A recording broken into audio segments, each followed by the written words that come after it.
Have you ever felt totally calm one minute, only to be thrown into chaos the next? By a sharp comment, an anger, or a small mistake. One moment, everything is fine. The next, your peace is gone, and your mind starts racing. You're not alone. In fact, most of us are never taught how to train the one thing we rely on the most: our mind. In this video, we'll explore how ancient Stoic wisdom can help you stay steady even when life isn't. Because the truth is, you don't have to react to everything. You don't have to lose yourself every time life gets hard. You can learn how to step back when anger rushes forward, how to meet criticism without collapsing, how to hold your center in moments of unfairness, chaos, and deep uncertainty. Let's find out together. Part 1. Control your mind, or it will control you. One moment, everything seems to flow with ease. Life feels manageable, calm, almost predictable. But then, out of nowhere, chaos arrives. A rude comment, a stressful email, a burst of bad news. And suddenly, your inner calm is gone. Have you ever felt that way? That your own mind, instead of helping you, turns against you? You're not alone. The human mind is complex, deeply reactive, and often unpredictable. When left untrained, it becomes like a wild horse, running wherever emotions pull it. Anxiety, anger, fear, disappointment. They arrive uninvited, hijack our thinking, and lead us into words and actions we later regret. But here's the essential question. Do you control your mind, or does it control you? Imagine you're at a gathering, enjoying yourself, feeling relaxed. A friend, or maybe even a stranger, suddenly says something critical about you in front of others, perhaps with sarcasm or passive aggression. Your heart pounds. A sharp wave of offense washes over you. Your pride is wounded. You feel an urge to snap back, defend yourself, or walk away in frustration. But in that moment, ask yourself, is that really you responding, or just an emotional reflex? As the Stoic philosopher Epictetus once said, "We suffer not from the events in our lives, but from our judgment about them." It's not the insult itself that wounds you, it's your interpretation of it. Stoicism doesn't ask us to become emotionless.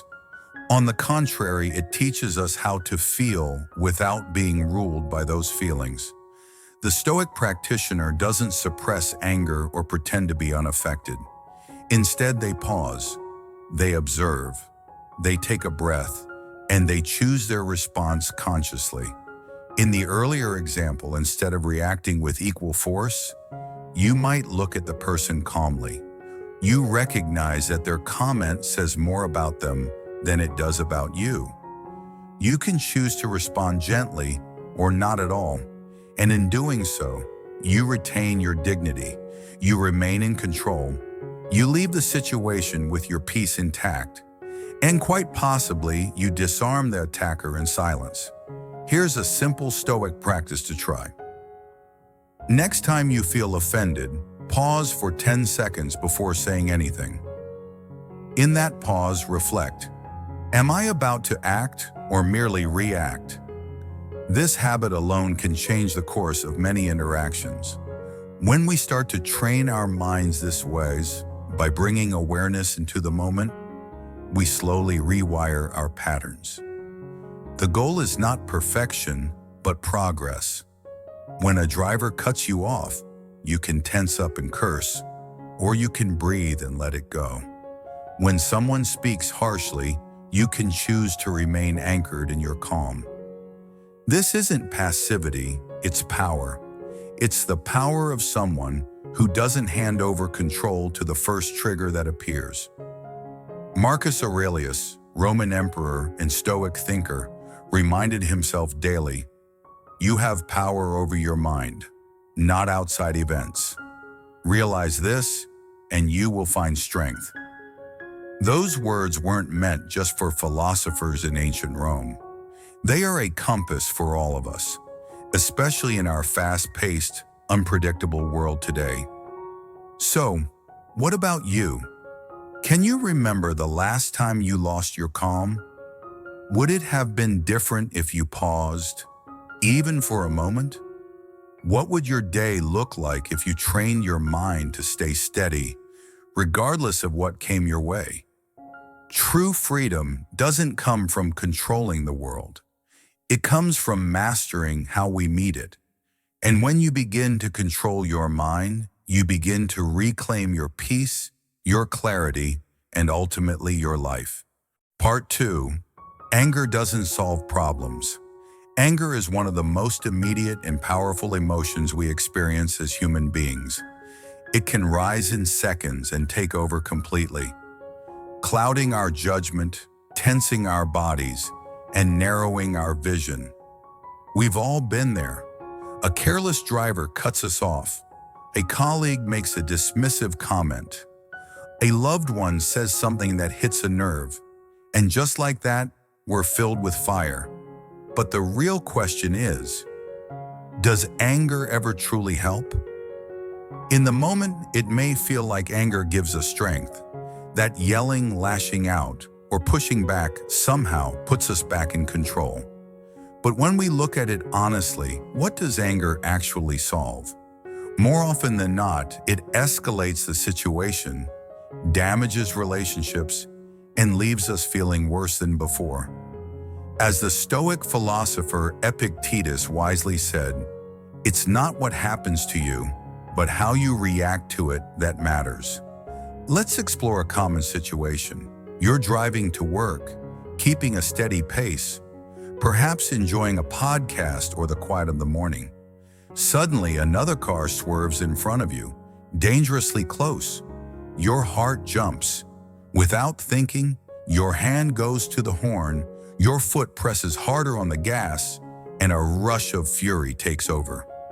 Maybe you shout inside your car, maybe you tail the other driver, but pause and reflect. What did any of that change? Did your anger fix the reckless behavior? Or did it just put you and others at more risk? The truth is, reacting in anger often adds more fuel to the fire. It blinds us to reason and makes the problem bigger, not smaller. It may even make us the source of the next problem. This is where Stoic wisdom offers a refreshing alternative. Instead of surrendering to the heat of the moment, we're invited to pause, breathe, and respond from a place of clarity. Here's a simple but powerful Stoic practice. The next time you feel anger rising, ask yourself, is this truly worth losing my peace over? If the answer is no, then let it go. That choice, repeated over time, becomes a habit, and that habit becomes emotional strength. Anger itself isn't evil. It's a signal. It tells us something feels wrong, that we've been hurt, misunderstood, or treated unfairly. But what we do with that signal makes all the difference. Do we explode outward, or do we step back, observe, and find a wiser response? Think about moments of injustice in your life. Someone disrespects you. A decision at work feels unfair. Do you need to shout, retaliate, or prove a point? Or might a calm, reasoned voice, or even silence, have more lasting impact? There's a common misconception that staying calm means being weak or submissive. But in truth, it takes far more strength to stay centered than it does to explode. The person who can stand calmly in the storm, who doesn't let others pull them into emotional chaos, that is the person who holds real power. As another Stoic reminder, try this. Write down 3 situations from your past week where you felt angry. Next to each, note what your reaction was, and then what might have been a calmer alternative. This reflection is a quiet but transformative way to build awareness. Modern life is full of triggers. news, traffic, misunderstandings, digital overload. We can't always control what happens, but we can always choose how to respond. And every time we choose calm over chaos, reason over reaction, we strengthen our mind and our spirit. So next time you feel the fire of anger rising, take a moment, breathe, ask, will this help or will it harm? Because in the end, anger doesn't solve problems, but calmness that changes everything. Part 3. Calmness is not weakness, it's strength. In today's world, we're often led to believe that strength means being loud, forceful, or quick to react. The one who raises their voice in meetings is seen as dominant. The one who hits back fast in arguments appears powerful. But what if we've misunderstood strength altogether? What if true power lies not in noise or speed, but in calm? It's easy to be swept up by tension, to let your emotions take the lead. When someone insults you, challenges your ideas, or treats you unfairly, the instinct is to push back, to defend yourself, to prove something. But pause for a moment and ask, does reacting instantly, fueled by emotion, actually make you stronger? Calmness isn't passive. It's not about ignoring reality or bottling up how you feel. Rather, it's the quiet confidence of someone who knows themselves, someone who doesn't need to react just because the world expects them to. When you respond with calm, you stay in control. You don't hand over your power to someone else's anger or chaos. Imagine being in an important meeting. A colleague, perhaps frustrated or trying to assert dominance, suddenly dismisses your idea in front of others. All eyes turn to you, waiting for a reaction. Now you have a choice. You can meet their tone with equal force, raise your voice, defend yourself harshly, or you can take a breath, stay composed, and reply with clarity and steadiness. Which one shows greater control? Which one wins long-term respect? Here's a simple Stoic practice. In moments of tension, silently repeat to yourself, I am not required to respond in anger. I choose how I react. This small pause, this quiet affirmation, can change the entire energy of a situation. Mahatma Gandhi is one of history's most striking examples of this principle in action. Confronted by the vast might of the British Empire, he didn't raise weapons or shout threats. Instead, he walked, he waited, he spoke with unshakable calm. His strength lay in restraint. His power came from his inner stillness. As he once said, in a gentle way, you can shake the world. And he did. When we choose calmness, we don't lose our voice. We sharpen it. We speak with intention. We act with focus. Others may not understand it at first. They might mistake it for weakness. But over time, they begin to see the truth. The calm person is the one who isn't easily manipulated, who doesn't take the bait, who holds steady when others fall apart. Think about someone you admire. Is it the one who yells the loudest? Or is it the one who, even in crisis, keeps their head and speaks with purpose? Calmness brings clarity, and clarity leads to wise action. Try this reflection exercise. Recall a recent moment when you stayed calm under pressure. What impact did that have on the situation and on how others saw you? How did you feel afterward? These quiet victories often pass unnoticed, but they are signs of deep strength. The world around us will often be loud, messy, unpredictable, but inside you, there is a place that remains untouched. A quiet center that no one can disturb unless you let them.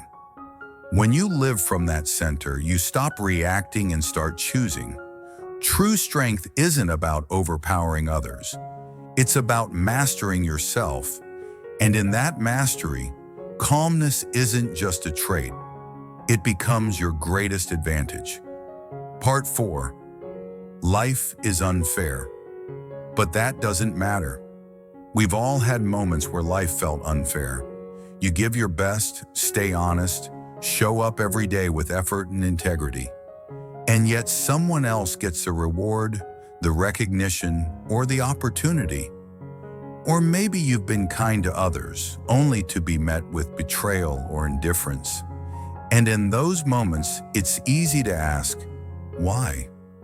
Why do good intentions not always lead to good outcomes?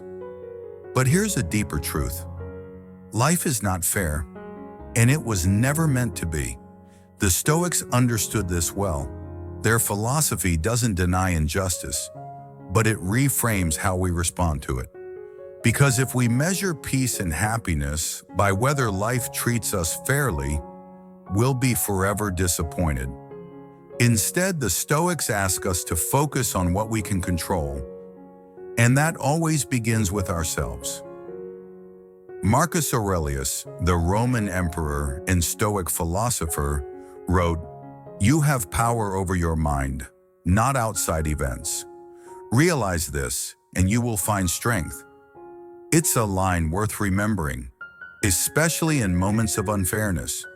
You may not be able to change the outcome, the promotion, the comment, the rejection, but you can change how you respond. That's where your true power lies.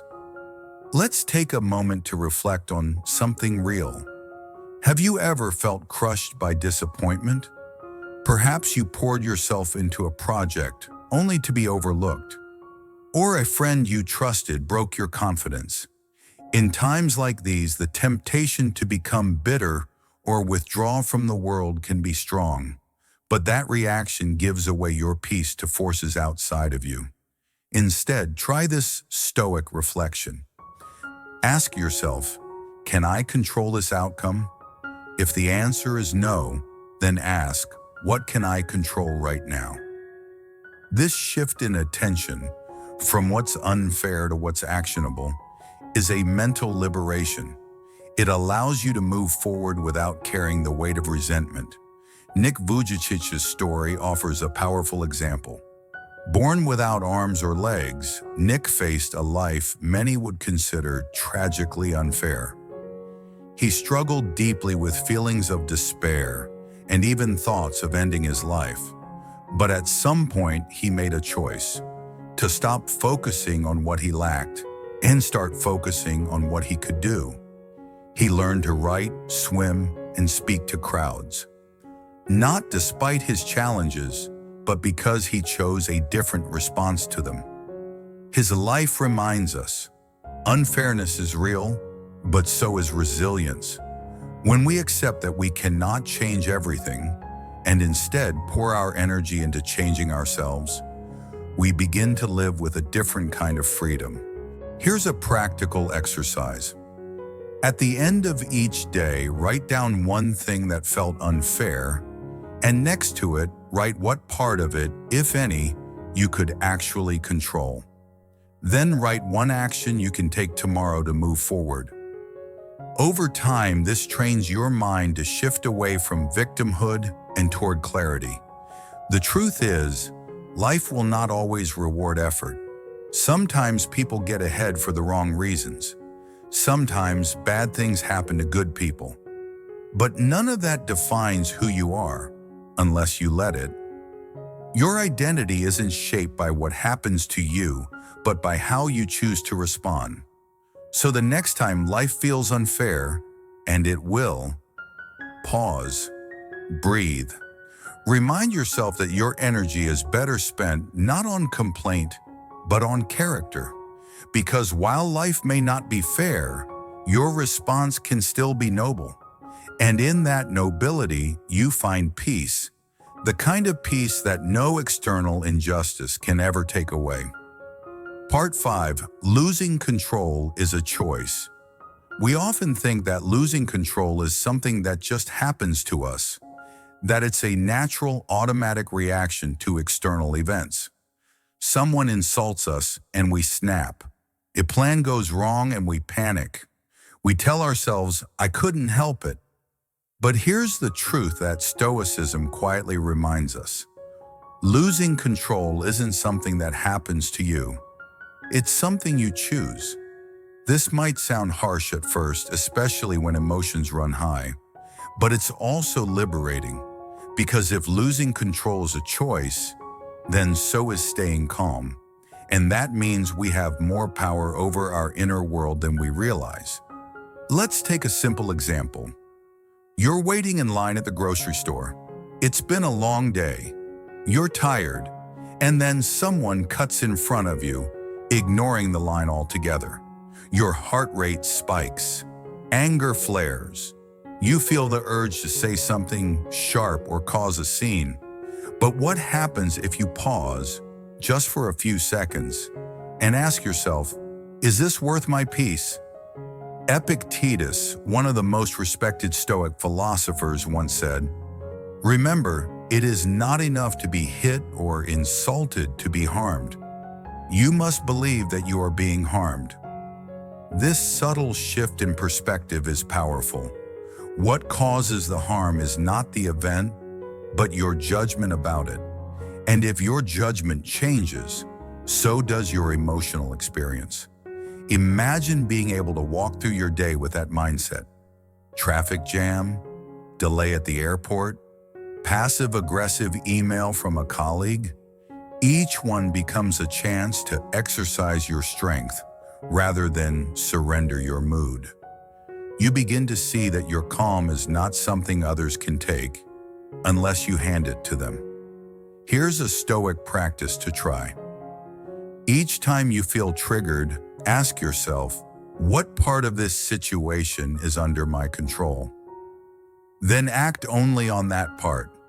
This simple mental exercise trains you to separate what you can change from what you cannot, and to focus your energy where it actually matters. There's a story of an elderly man on a crowded subway. A young passenger accidentally steps on his foot. The young man apologizes quickly, but the old man just nods and continues reading his book.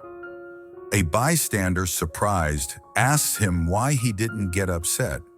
The old man replies, "He didn't do it on purpose. My anger won't ease the pain. It'll only burden my mind." That story captures the essence of Stoic discipline. Most people think they must react, that emotions are inevitable. But the Stoic knows that emotions arise from interpretation. Two people can experience the same event. One reacts with fury, the other with stillness. Why? Because one gave away control and the other didn't. Here's another reflection exercise. At the end of your day, recall one moment when you lost control and one when you maintained it. What was the difference? What thought or action helped you stay composed or caused you to lose your footing? This kind of awareness builds emotional resilience. It's important to note, choosing not to lose control doesn't mean tolerating abuse or injustice. It means responding wisely instead of reacting blindly. It means pausing long enough to choose your next move, rather than being dragged into the storm of emotion. When we truly accept that losing control is a choice, we step into a place of strength. We're no longer victims of every insult, delay, or inconvenience. We become grounded, steady, and harder to shake. So the next time you feel your emotions boiling over, remember you have a choice. And in that choice lies your freedom. Part 6. Don't get stuck in the past or the future. How often do you find yourself replaying past mistakes or worrying about things that haven't even happened yet? Maybe it's a conversation you wish you'd handled differently, or a future event that keeps you up at night. Your mind drifts into what was or what might be, and the present moment slips away unnoticed. This is one of the most common mental traps in modern life, and the Stoics saw it clearly, even 2,000 years ago. Marcus Aurelius, the philosopher emperor, wrote, Remember that man lives only in the present, in this fleeting instant. All the rest of his life is either past and gone or not yet revealed. His words remind us, the present is the only place where life actually happens. The past is memory, the future is imagination. But the present, this breath, this step, this choice, is real. Yet for many of us, the present is the moment we pay the least attention to. We carry regrets, guilt, nostalgia, and at the same time anxiety, fear, and endless what-ifs. But what does that really cost us? Every minute spent dwelling in the past or forecasting the future is a minute stolen from what we can actually live, feel, and shape right now. Consider a common example. You're preparing for a presentation.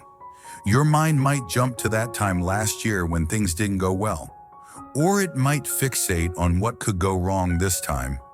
The mistakes, the judgment, the failure. But in doing so, your mind abandons the only moment that matters.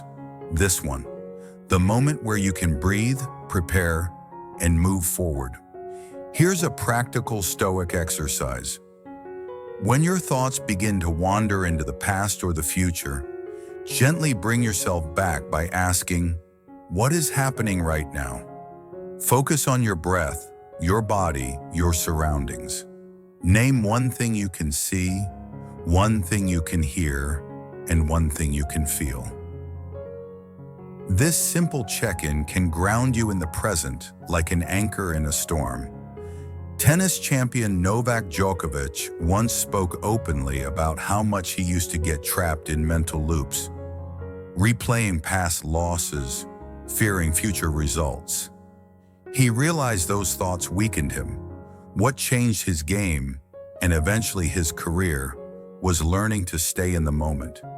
He stopped playing the match in his mind and started playing it point by point, breath by breath. That shift from distraction to presence gave him power, not just as an athlete, but as a person. You don't have to be a world-class performer to benefit from this. Whether you're sitting in traffic, talking to a loved one, or simply sipping coffee, presence transforms the experience. When your mind is anchored in now, your responses become more thoughtful, your stress lowers, and your sense of life deepens. Here's a reflection you can do each evening. Write down one moment today when you felt truly present. What helped you be there fully? Then write one moment when you felt lost in thought, in the past or the future. What pulled you away, and what might bring you back next time? This gentle review helps you build the habit of awareness.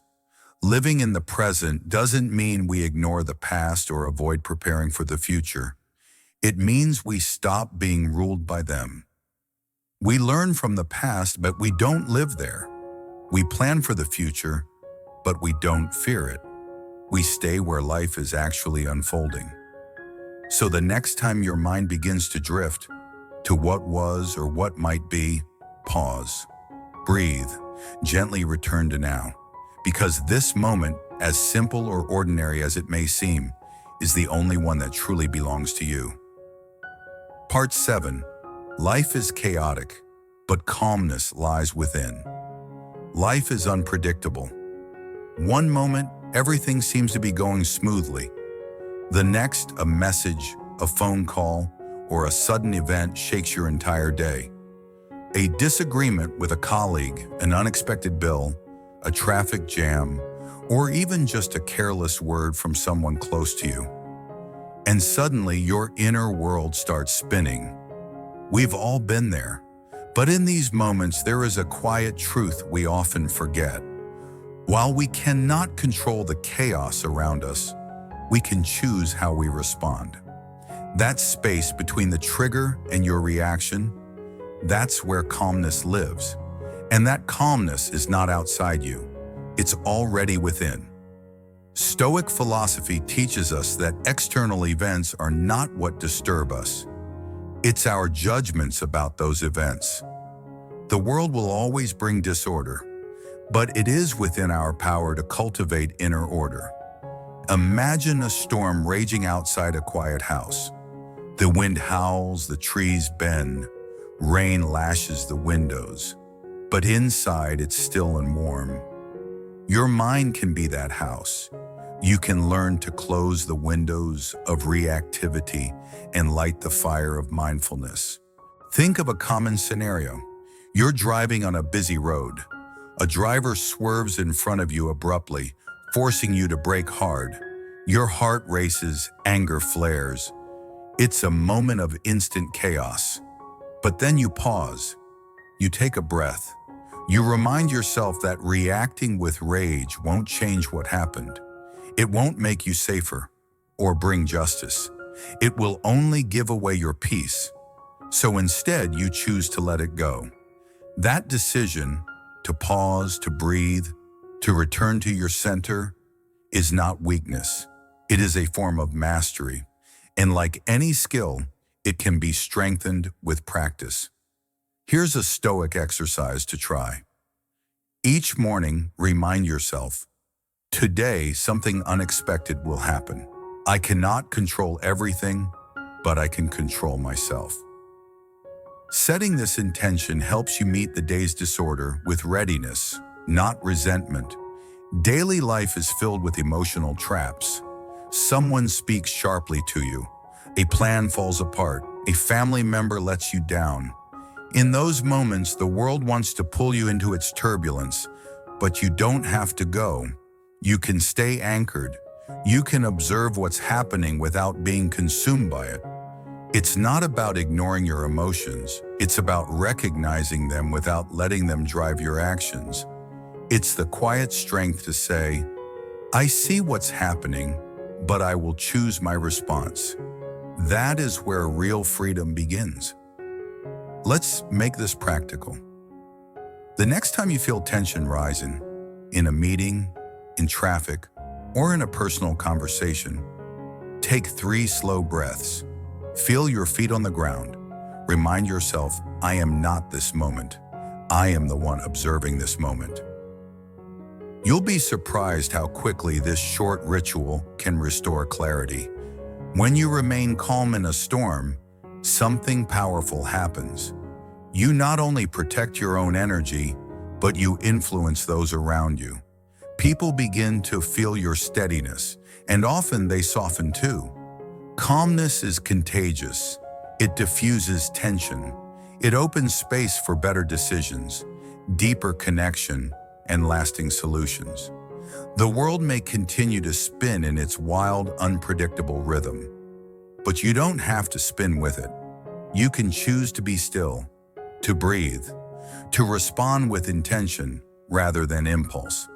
So ask yourself, when life throws its next curveball, will you let it carry you away?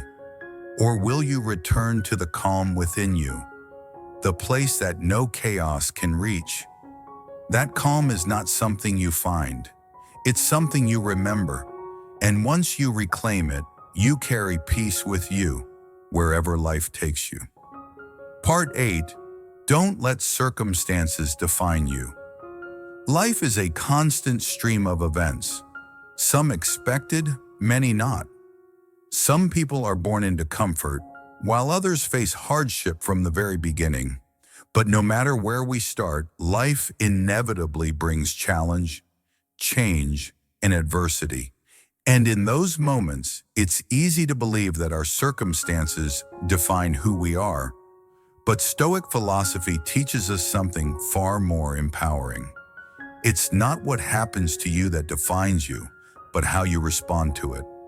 From a young age, society may try to label us by our background, our appearance, our failures, or our successes. You may hear voices saying, "You'll never rise above this," or "This is all you'll ever be." These judgments, whether spoken aloud or internalized, can become heavy chains. But what if you could set them down? What if you understood that your response to circumstances is more powerful than the circumstances themselves? Epictetus, who was born into slavery and faced immense hardship, wrote, "It's not what happens to you, but how you react to it that matters." He lived the truth of his own words, rising to become one of the most respected Stoic philosophers in history. He didn't allow his external condition to dictate the boundaries of his inner life, and neither should we.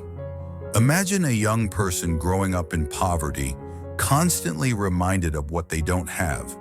They might feel invisible or ashamed, but one day they decide to stop letting the narrative written by others define them.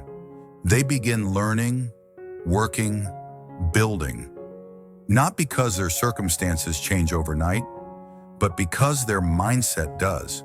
That decision, repeated over time, reshapes their identity from the inside out. Here's a Stoic reflection to practice. Each time you feel limited by your situation, ask yourself, am I allowing this to define me, or am I choosing who I want to be in response? This shift in awareness can unlock choices you didn't even realize you had. We all face moments that challenge us. A job loss, a diagnosis, a broken relationship. But these are events, not definitions. They are chapters in your story, not the title of your life. When you internalize a setback as your identity, you shrink your potential. But when you treat it as information, as a call to grow, you open the door to transformation. Consider the mindset of those who rise despite adversity. What sets them apart? It's rarely resources or luck. More often, it's the refusal to be reduced by their circumstances. They feel pain, yes. They struggle. But they carry a quiet strength, the belief that they are more than what has happened to them. Try this exercise.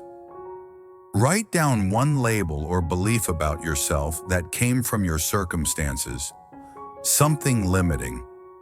Then rewrite it as a new statement of choice. For example, change. I'm just not good at relationships too. I'm learning how to build stronger connections. This is not denial, it's reclamation.